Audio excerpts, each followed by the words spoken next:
우리 하나님 말씀은 마가복음 16장에서 보게 됩니다. 마가복음 16장 9절에서 끝절까지 봉독해 올립니다.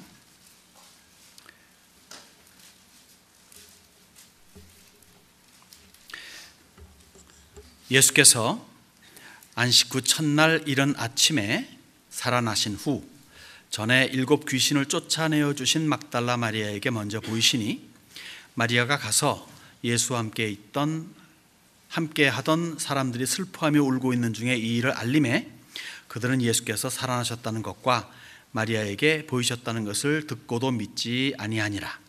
그 후에 그들 중 2 사람이 걸어서 시골로 갈 때에 예수께서 다른 모양으로 그들에게 나타나시니 2 사람이 가서 남은 제자들에게 알리었으되 역시 믿지 아니하니라. 그 후에 11 제자가 음식 먹을 때에 예수께서 그들에게 나타나사 그들의 믿음 없는 것과 마음이 완악한 것을 꾸짖으시니 이는 자기가 살아난 것을 본 자들의 말을 믿지 아니함일러라. 또 이르시되 너희는 온 천하에 다니며 만민에게 복음을 전파하라. 믿고 세례를 받는 사람은 구원을 얻을 것이요 믿지 않는 사람은 정죄를 받으리라.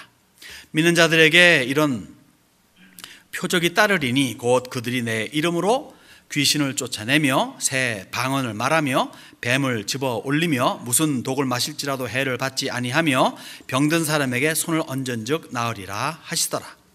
주 예수께서 말씀을 마치신 후에 하늘로 올려지사 하나님 우편에 앉으시니라. 제자들이 나가 두루 전파할새 주께서 함께 역사하사 그 따르는 표적으로 말씀을 확실히 증언하시니라. 아멘. 예수님께서 부활하신 날입니다. 부활절입니다. 부활하신 날 이른 새벽이죠. 이른 새벽에 몇몇 여인들, 막달라 마리아를 포함해서 몇몇 여인들에게 처음으로 나타나십니다. 낮에는 슬픈 기색을 띠고 털털이 엠마오로 가는 그러한 2 제자들에게 나타나셔서 함께 몇 시간을 걸어가시고 주막집에서 같이 저녁 식사까지 하시는 그러한 여유까지 부리십니다. 그리고 저녁 때 해가 진 이후겠죠? 울고 두려워하고 그래서 숨어있는 제자들에게 나타나셔서 너희에게 평강이 있을지어다 를 2번 반복하시면서 당신의 나타남을 표현했습니다. 일주일이 지납니다.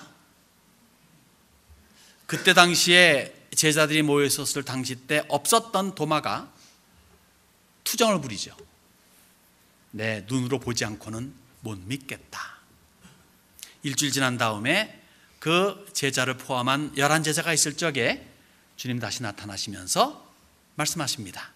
너희에게 평강이 있을지어다. 그리고는 도마를 향해서 이렇게 말씀하시죠. 봐라.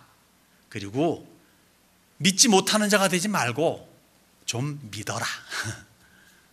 라고 말씀하십니다. 화면이 바뀝니다. 며칠 지나요. 그래서 며칠인지 열흘, 일주일, 열흘, 아마 20날 정도 지나서일 겁니다. 장소는 갈릴리 호수 유역입니다. 무료한 제자들이 에이 낚시나 하자 하고 갈릴리로 배를 띄웁니다. 7 형제들이 같이 하죠. 밤새도록 한 마리도 못 잡습니다.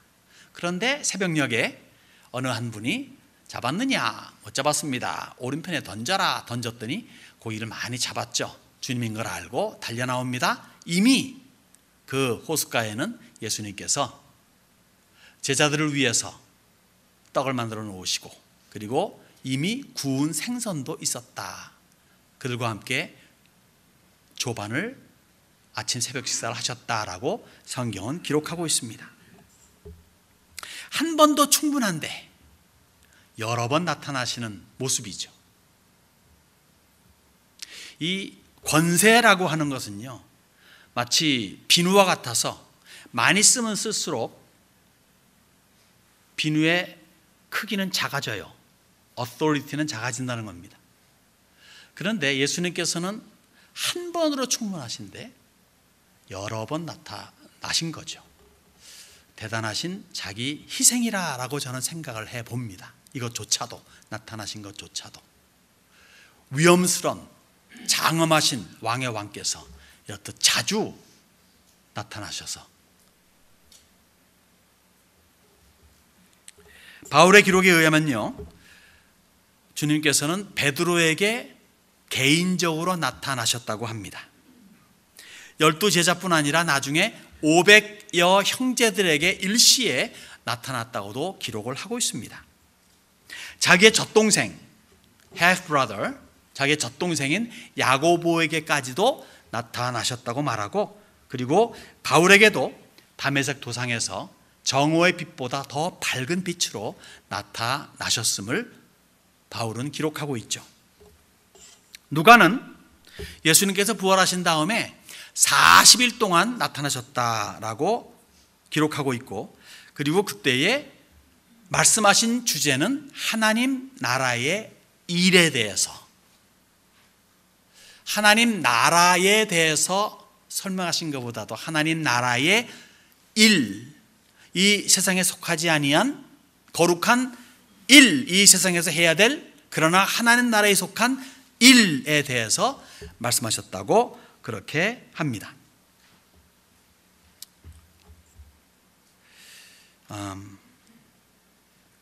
그리고는 이렇게 준엄한 명령을 내리십니다.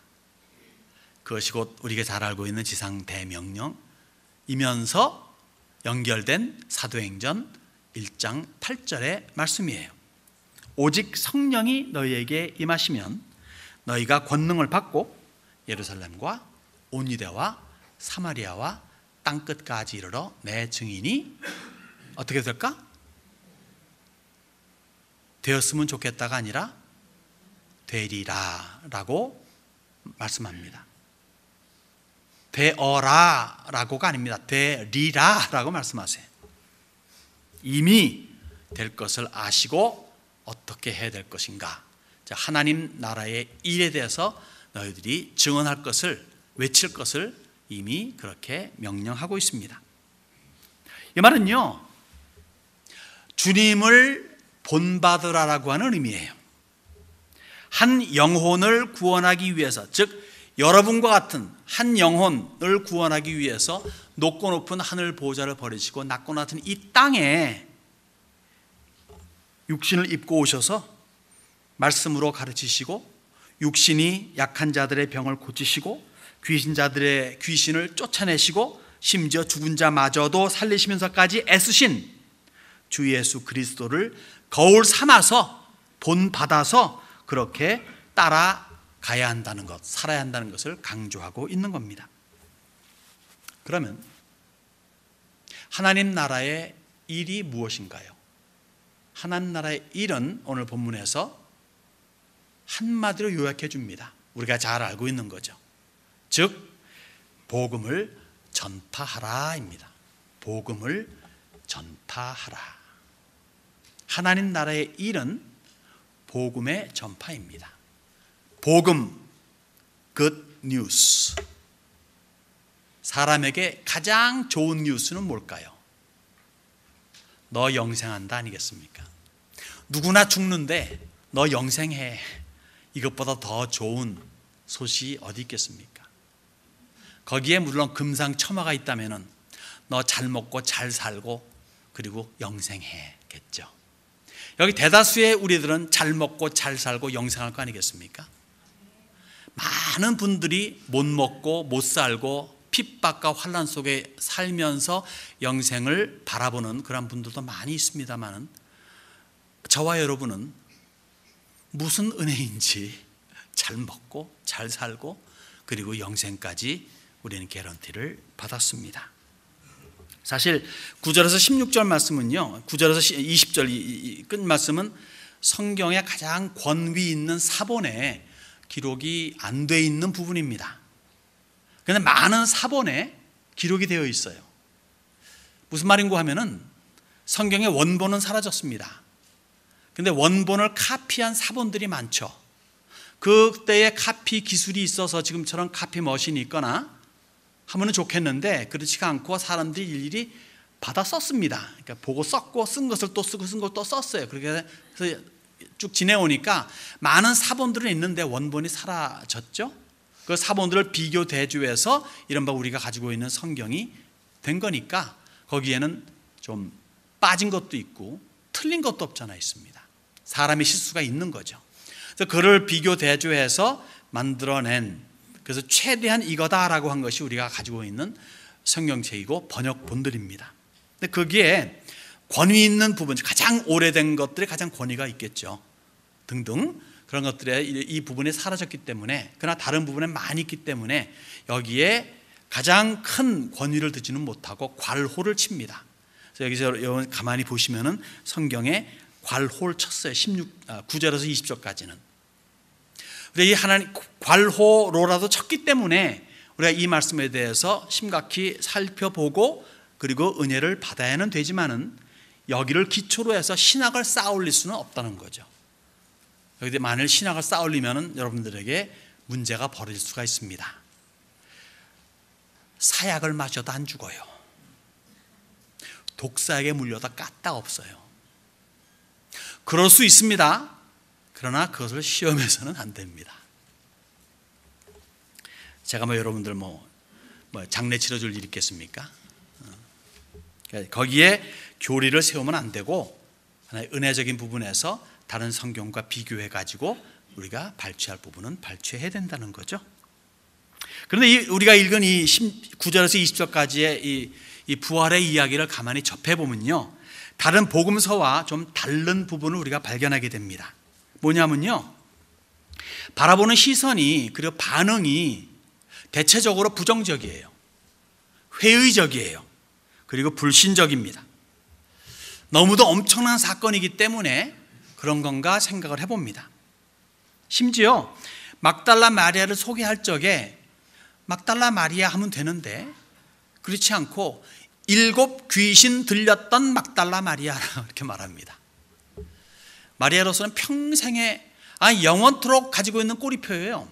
우리 천국 가도 저 7 귀신 들렸던 막달라 마리아님 어디 계십니까? 물어볼 줄 알겠습니까? 근데 본인으로서 그렇게 썩 즐거운 소리 같진 않아요. 그렇게까지 표현을 하는 마가의 저의가 어떤가 생각을 해봅니다. 그리고 가장 먼저 부활의 주님으로 나타난 그 대상들이 누구입니까? 여인들이잖아요. 그것도 제일 먼저 누구였죠? 바로 막달라 마리아였습니다. 그 다음이 누구였습니까? 그 다음이 엠마오로 가는 사람들이었어요. 그 두 사람 중에 한 사람의 이름이 글로바죠. 또 다른 사람의 이름은 언급조차 없습니다. 이 글로바라는 이름은 이때밖에 기록이 없는 것 같아요. 예수님께서 3년 넘게 활약하실 적에도 단 한 번도 이 사람의 이름이 기록된 적이 없습니다. 즉 주류 인물이 아니라 비주류 인물이에요.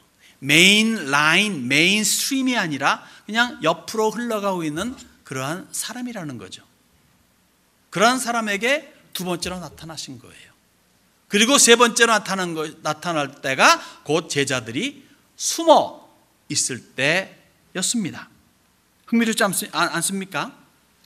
나타나신 순서가 제일 먼저 제자들에게 나타나는 게 원치가 아니 어떻게 보면 어머니 마리아에게 수고했습니다 라고 먼저 나타나는 게 원칙이 아닐까요?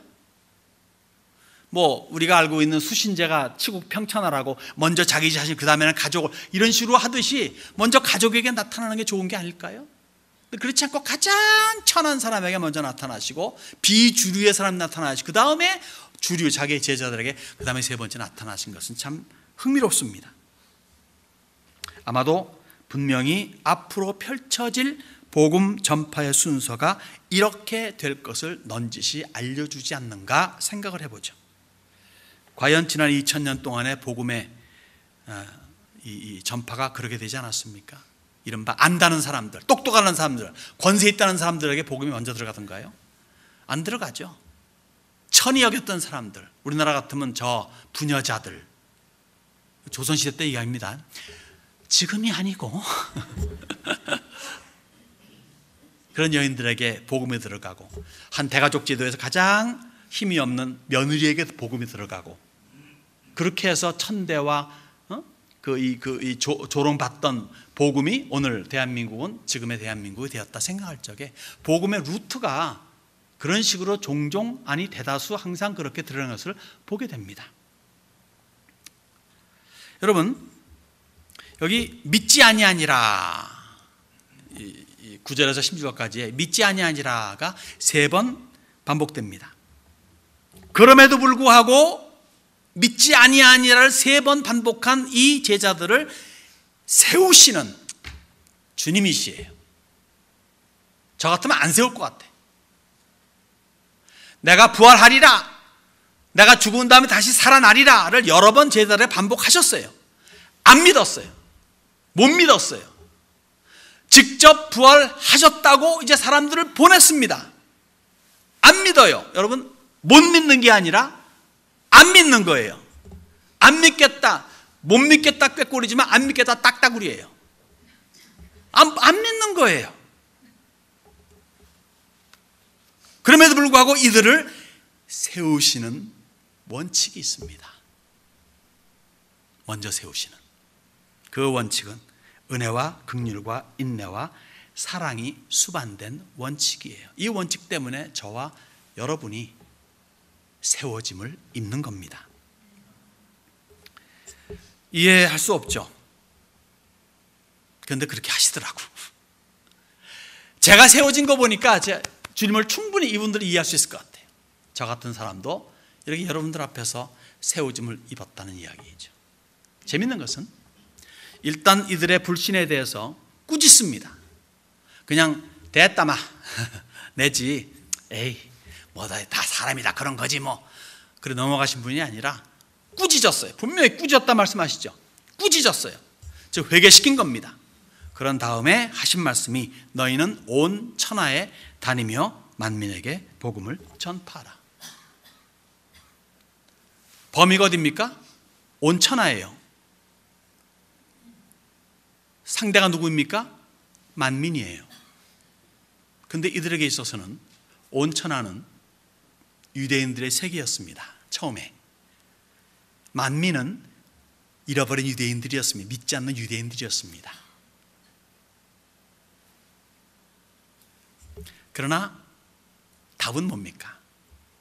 이들의 조그만 생각을 깨버리시고 나중에 이들이 도저히 안 하니까 바울을 끌어다가 회개시키고는 그를 통해서 놀라운 일들을 일으키시죠.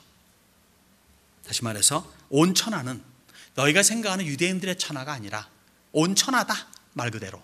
만민은 너희가 생각하는 그저 디아스포라 유대인들이 아니라 만민이다 라고 그렇게 깨우쳐 주십니다. 그러면서 이 제자들을 꾸짖었나요? 꾸짖지 않았습니다. 대단하신 하나님의 은혜죠. 그 하나님의 인내와 사랑은 오늘도 면면히 흐르고 있습니다. 그렇게 믿지 않는 사람들에게도 아직도 태양과 비를 주시고 아직도 기회를 주시고 아직도 재림하지 않고 기다리고 있다는 것을 생각하시기 바랍니다.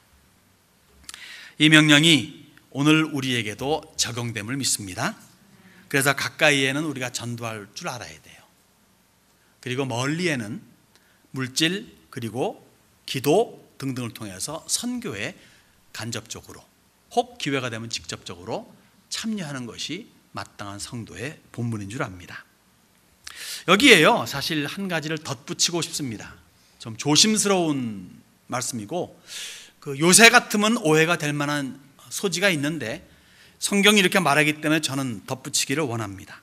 뭐냐면요, 여기 이렇게 말하죠. 예수님 하신 말씀입니다. 너희는 온 천하에 다니며 만민에게 복음을 전파하라 그러잖아요. 그러면서 믿고 세례를 받는 사람은 구원을 얻을 것이요 믿지 않는 사람은 정죄를 받으리라. 여러분, 선교의 대명사라 말할 수 있는, 선교의 아버지라 말할 수 있는 사람은 바울입니다.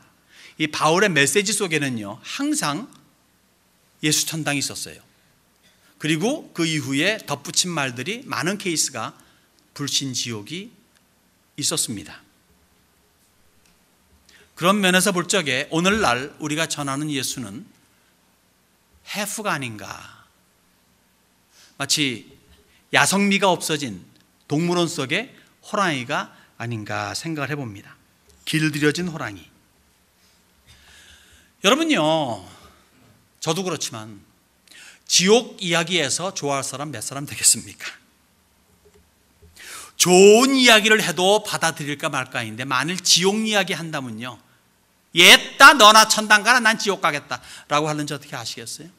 우리 한국 사람은 불가마에 잘 들어가 좋아해. 지옥에서 뜨끈뜨끈하게 사우나 할래라고 혹 그렇게 비아냥될지도 모르겠습니다. 근데 그래도 저는 언급해야 된다고 저는 믿습니다. 왜? 답은 이거예요. 성경이 그렇게 말하고 있기 때문에. 당장은 안 좋은 반응이 있을지 몰라도 혹시 압니까? 어느 날 어느 시에 이 말씀이 불현듯 머리를 때리고 가슴에 빗으로 박힐는지, 그래서 예수께로 돌아오는 계기가 될는지. 보니까요, 한 영혼이 주님께 돌아옴에 있어서 나 혼자만의 노력이 아니더라고요. 여러 사람들의 기도와 애씀과 노력이 깃들여지고 어느 날 어느 시에 주님께서 마음을 열어서 믿게끔 하더라고요. 그 믿는 방법 중에 한 가지가 바로 이런 것들도 있음을 우리가 발견할 수가 있습니다. 그렇게 되려면은 내가 한 이 불신지옥의 내용이 그 사람의 심령 속에 어느 날 박혀지려면은 이것은 정죄의 마음으로 외쳐서는 안 됩니다. 정말 안타까운 심정으로, 그리고 기도하는 마음으로 이 지옥에 대한 이야기를 해줘야 된다는 거죠. 왜 그렇습니까? 이게 무슨 우리가 지금 이야기하는 전설 이야기입니까? 무슨 우화 이야기입니까? 어떤 이렇게 쭉 흘러내려오던 동화 이야기입니까? 이게 사실이 아니라면은 누가 매래요? 근데 이게 실체이잖아요. 우리가 가보진 않았고 체험하지 못했어도 성경을 통해서 확실히 보여주잖아요. 성경이 거짓말이라면 좋겠어요. 성경이 거짓말이 아니잖아요. 그 성경에 말하기를 그 지옥에 대한 실체를 확실히 알려주고 예수님께서 지옥에 대한 무서움을 확실히 보여주고 있지 않습니까? 이러한 곳에 우리가 아는 사람이, 우리가 사랑하는 사람이 가는 것을 원치 않잖아요. 원치 않으니까 이것을 이야기하되 정말 사랑하는 마음과 조심스러운 마음으로 언급은 해줘야 된다는 겁니다. 할 수 있겠습니까? 힘드네요. 예수 천당 이야기도 못하는 판인데 쑥스러운데, 그러나 성경에서 요구하고 있는 것인 만큼 하고자 하는 그러한 자세는 가져야 됨이 마땅한 줄로 믿습니다. 이러한 사람에게 주님께서 주시는 것들이 있습니다. 17절과 18절을 보시면요, 표적이 따른다라고 말합니다. 믿는 자들에게는 이런 표적이 따르리니 곧 그들이 내 이름으로 귀신을 쫓아내며 새 방언을 말하며 뱀을 집어올리며 무슨 독을 마실지라도 해를 받지 아니하며 병든 사람에게 손을 얹은즉 나으리라 하시더라. 이 이야기가 좀 생소하죠. 사실 복음이 익숙하고 안정된 복지 사회에서 이런 표적들은 드물어요. 왜요? 현대 문명과 현대 의학이 해소해 주기 때문에 그렇습니다. 골이 아파 죽겠어요. 그런데 타일레놀이라든가 에드빌 같은 게 없는 사회도 많이 있습니다. 우리 같으면 어떻게 합니까? 약 먹으면 되죠. 그 약도 하나님의 은혜로 하나님께서 사람의 지혜를 통해서 허락하신 발명품들이니까 사용하는 거예요. 그거 나쁜 거 아닙니다. 그런데 이러한 혜택을 못 누리는 사람들이 많아요. 인터넷이 뭔지도 모르는 그런 사람들도 많이 있지 않겠습니까? 그러한 곳에는 이러한 사건들이, 이러한 기적들이 벌어질 수 있는 거죠. 그래서 복음이 생소한 곳 내지는 가난한 곳은 이러한 표적들이 나타납니다. 그래서 그들의 필요를 채워주고 잡신들보다 우세함을 알고 예수 신에게로 귀의케 하는 그러한 역할을 하게끔 하죠. 이 사도행전을 보면요, 이러한 이 사건들이, 이러한 기적들이 무수히 일어나는 것을 우리는 보게 되죠. 마가의 다락방에 모였던 120 문도에게 성령이 임하자 어떤 일이 벌어집니까? 방언이 터져 나오죠. 이 방언은 무사람들이 알아들을 수 있는 방언이었습니다. 그런데 시간이 지나서 수십 년 후에 고린도 교회를 가보니까 고린도 교회는 사람들이 알아듣지 못하는 방언으로 충만한 것을 또한 발견하게 됩니다. 예수 이름 앞에 귀신들이 어쩔 수 없이 쫓겨나가는 사건이 있습니다. 베드로를 통해서 중풍병자가 쾌차하게 되고 심지어 죽은 자도 살아나는 기적이 사도행전 9장에 기록되어 있습니다. 예수의 이름으로 바울의 손수건을 가져다가 아픈 사람의 몸에 얹으니까 병이 낫고 귀신도 도망갔다고 사도행전 9장이 말합니다. 독사에 물린 바울 까딱 없었어요. 바울을 문 독사는 그날따라 재수가 없었는지 뱀구이가 되고 말았습니다. 이런 것이 사도행전 27장에 기록되어 있잖아요.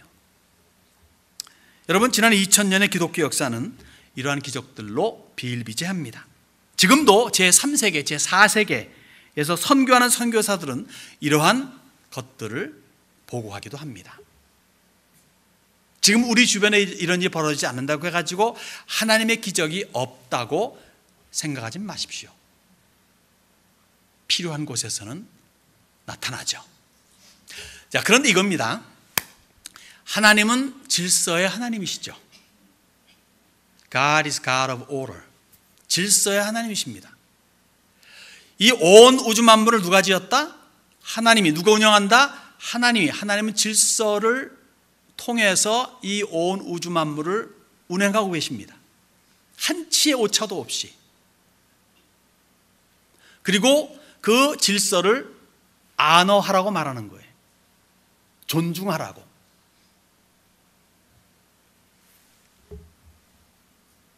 그런데 그것을 파기하고 기적이라고 하는 내용으로 이런 이 질서를 깬다고 하면은 뭐겠습니까? 얼마나 이 사건이 심각하면은 하나님이 스스로 세워놓으신 질서를 깨버리실까 이거예요. 하나님이 완벽하신 분 아니겠습니까? 실수하는 분이 아닙니다. 그렇다면 이 기적을 베푸신다는 것은 자연의 질서를 깬다는 것인데, 깬다는 것은 그만큼 심각하다는 것을 말씀하는 거죠. 여러분, 복음은 심각한 거예요. 왜요? 생사를 가르는 분수령이기 때문에 그렇습니다. 이 생사를 가르는 게 보통 생사가 아닙니다. 그냥 살고 죽는 게 아니라 살되 영원히, 죽되 영원히, 영생과 영벌, eternal life and eternal punishment, eternal death가 아니라 eternal punishment, 이 두 개로 나눠지는 것이기 때문에 그렇습니다. 여러분, 생각해 보십시오. 독생하신 하나님의 아들이 이 땅에 오셔서 높고 높은 하늘 보좌를 버리시고 낮고 낮은 이 땅에 오셔서 육신의 몸을 입으시고 사람이 되셨다는 게 작은 기적입니까? 인류의 죄를 담당하시려고 십자가의 죄와 더불어 자기 몸을 박으시고 죽음을 택하신 사건이 작은 기적입니까? 그래서 예수님만이 모든 인류의 죄를 용서하고 구원을 베풀 수가 있습니다. 예수의 이름만입니다. 믿으시기 바랍니다. 19절 20절은요, 거기에 순종하는 제자들을 우리가 다행스럽게 보게 됩니다. 부정적이었지만 드디어 순종합니다. 주 예수께서 말씀을 마치신 후에 하늘로 올려지사 하나님 우편에 앉으시니라. 제자들이 나가 두루 전파할세 주께서 함께 역사하사 그 따르는 표적으로 말씀을 확실히 증언하시니라. 하나님 본연의 자리로 돌아가신 예수님께서는 당연히 보좌에 앉으시죠. 앉았다는 이야기는 일을 끝냈다는 얘기입니다. 그래서 이제 복음 전파는 전혀 우리의 몫입니다. 과연 제자들은 순종하여 두루두루 다니면서 복음을 전파합니다. 사도행전에 나오는 제자들의 행각은 결국 주의 명령대로 예루살렘을 중심으로 해가지고 온 유대로 퍼져나갔고 사마리아까지 나갔고 좀 더 나가서 이제 안디옥까지 가가지고 안디옥에서 수리아 안디옥에서 드디어 그리스도인이라고 하는 호칭을 받게 되죠. 그 당시는 조롱의 이야기였지만 비아냥의 이야기였지만 그러나 지금 우리에겐 자랑스러운 그러한 단어가 되고 말았습니다. 거기에서 이제 복음 전파가 본격적으로 만민에게 펼쳐나가기 시작합니다. 안디옥에서 파송받은 바울은 그렇기 때문에 유럽 소아시아와 유럽 남부를 섭렵하죠. 소아시아는 우리가 알고 있는 터키 땅입니다. 유럽 남부는 뭡니까? 이른바 로마 제국이 있는 곳 장소들, 그리고 결국 로마까지 진격해 들어갑니다. 바울만 그런 게 아니라 많은 그리스도인들이 그렇게 했고, 그리고 제자들도 사도들도 사방각지로 터져가지고 복음을 증언합니다. 전승에 의하면은 사도 도마도 인도까지 가가지고 복음을 증거하다가 거기서 순교했다는 그런 전승이 있지 않습니까? 그래서 지금도 인도에 가게 되면은 도마 교회가 있고, 거기에도 저 북반부에 남반부에 기독교가 센 그런 지역이 아직도 인도에는 있습니다. 지상대 명령을 통해서 주님이 약속하신 말씀, 곧 내가 세상 끝날까지 너희와 항상 함께 있으리라 하신 것처럼, 과연 제자들이 복음을 전파할 때 주께서 성령의 내재를 통해 함께 역사하고 계심을 우리는 볼 수가 있습니다. 또한 약속하신 표적들이 나타나서 수많은 무리들이 죄를 회개하고 그리고 주님께로 나옵니다. 초창기에는 그럴 수밖에 없는 거예요. 왜? 안 믿으니까. 믿을 수가 없잖아요. 놀라운 기적들이, 다른 잡신들을 눌러버리는 그런 기적들이 사도행전에 많이 기록되는 것을 보게 됩니다. 특히 에베소에서는요, 얼마나 하나님의 성령의 능력이 강력하게 임했던지, 예수의 이름을 빙자해서 귀신을 쫓아내고자 흉내내다가 혼난 사람도 있었어요. 누구죠? 스괴아의 7 아들들이 그런 짓을 했죠. 그래서 귀신이, 야, 내가 바울도 하고 예수도 알겠는데 넌 뭐냐? 그래가지고 혼나가지고 벌거벗고 도망간 그런 사건도 있어요. 그만큼 예수님의 이름이 강력하게 에베소에서 임했습니다. 게다가 많은 마술사들이 회개하고 마술책들을 모아서 불에 태웠는데 은 5만이나 되었다. 그 값이 은 5만이래요. 은 5만. 그러니까 이게 지금 은 5만이 뭔지 잘 모르잖아요. 그래서 저도 이제 뒤져보고 계산해 봤더니만은 지금 식으로 말하게 되면요, 한 사람의 보통 노동자가 191년, 일주일에 닷새 일하는 걸로 치고 191년을 일해야 벌 수 있는 돈이랍니다. 그래서 하루 일당을 100불로 잡을까요? 200불로 잡을까요? 200불로, 그래도 약간 올려봅시다. 200불로 잡으면요, 그것이 10 밀리언 달러가 됩니다. 오늘날 계산을 하게 되면 10 밀리언 달러 내지 그 정도의 돈들이, 그것들이 우상 그 책들이 불에 태워졌다 하면은 정말 기가 막힌 성령의 강력한 역사가 임했던 거죠. 그런데 뭐 그러한 것은 그렇다 할지라도 중요한 것은 이거입니다. 맨 마지막 끝절에 말씀을 확실히 증언하시니라, 이런 표적과 기적들이 뭡니까? 말씀의 증언으로서 귀결된다는 겁니다. 궁극점이 말씀의 전파라는 거예요. 죽음을 이기시고 당당히 부활하신 예수를 알리는 구원의 메시지입니다. 근데 재밌는 게, 잘 읽어보세요. 20절에 제자들이 나가 두루 전파할세, 그 다음에 주어가 뭡니까? 주께서예요. 주께서 함께 역사하사 그 따르는 표적으로 말씀을 확실히 증언. 그러니까 말씀을 증언하는 자가 누굽니까? 주님이세요. 주께서 증언하시는 겁니다. 누구를 통해서 증언합니까? 제자들을 통해서 증언하는 거예요. 여러분이 증언하는 것은 주께서 하시는 것을 여러분을 통해서 하신다고 그렇게 생각하셔야 되는 거죠. 그래서 병이 낫게 되는 것이 중요한 게 아닙니다. 사실 무슨 의미가 있어요? 복음이 맥히지 않는다면 그냥 병만 나을 뿐이에요. 또 병 걸려요. 그러면은 죽음에서 심지어 되살아나는 게 무슨 의미가 있겠습니까? 구원이 있지 않다면. 무병장수, 무병장수, 저도 종종 외치는 소리죠. 무병장수? 무슨 쓸모가 있습니까? 죽어서 지옥 가서 영벌을 받는다면, 잘 먹고 잘 살고 애들 잘 되고 가문의 번창이 뭐 그리 대단합니까? 내가 부활하여 주님 나라에 가지 못한다면. 그 누구보다도 잘 먹고 잘 살고 애들 잘 됐고 번창했고 모든 사람들의 존경을 받았고 지금도 존경받고 있는 최고의 지혜자 솔로몬이 이렇게 그의 인생 후반부에 기록을 합니다.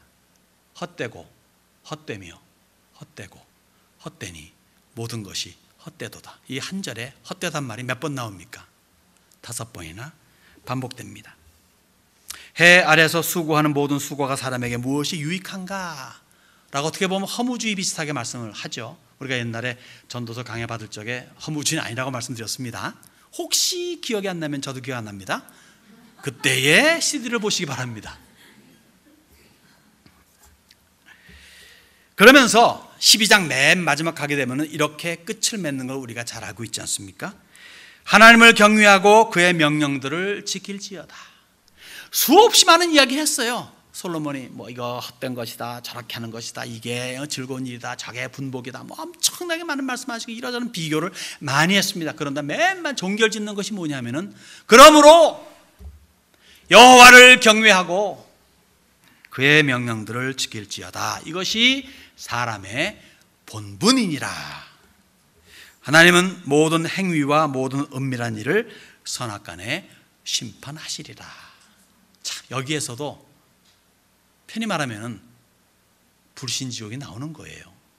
심판하시는 하나님을 기억하라는 거죠.